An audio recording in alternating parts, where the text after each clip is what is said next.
With about 2 weeks left of this Fortnite season, your time to reach Unreal and Ranked is winding down. That is why today I'm going to be showing you guys the tips and strategies that I use to hit Unreal this season. So without further ado, let's get right into it. So first, let's talk about the quickest ways to rank up. Kills and high placements will give you the most percentage possible, so that is why it's important to W key in Ranked. It's also important to know that eliminations later in the game will count for more percent than kills off spawn. That is why the tips I will be giving you today are focused on helping you become a better and smarter W keyer and fighter.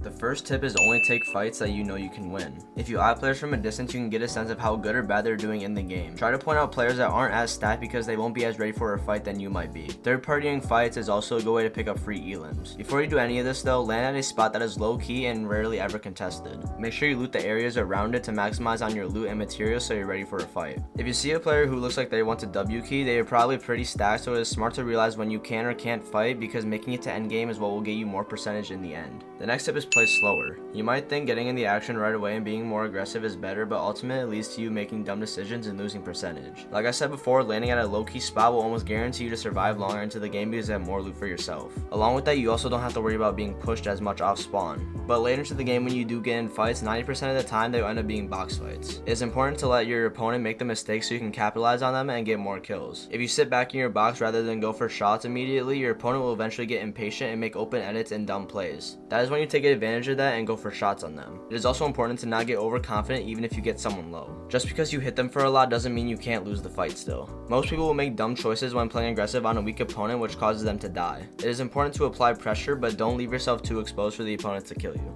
The last tip is to just W key. You might think spending hours in creative practicing will allow you to win more fights is the best way to improve, but it really isn't. Now don't get me wrong, creative is still an amazing tool to get better mechanics, but it will never be on point with an actual in-game fight. That is why it is important to take as many fights as you can when you're in the game to see what you can improve upon the next time if you die. Use replays to your advantage to VOD review yourself and pick up on your mistakes to do better the next time. Now if you still want to use creative to your advantage, here is the list of map codes that I use to help myself improve. If you guys want me to make an in-depth video on the best creative maps to improve in chapter 5, let me know in the comments down below. But anyways, those are the tips and strategies that I use to get Unreal in Fortnite chapter 5. If you found this video helpful, make sure you guys leave a like and subscribe with notifications on so you don't miss another one. Also make sure to comment what you guys would like to see next. But anyways, peace out and God bless.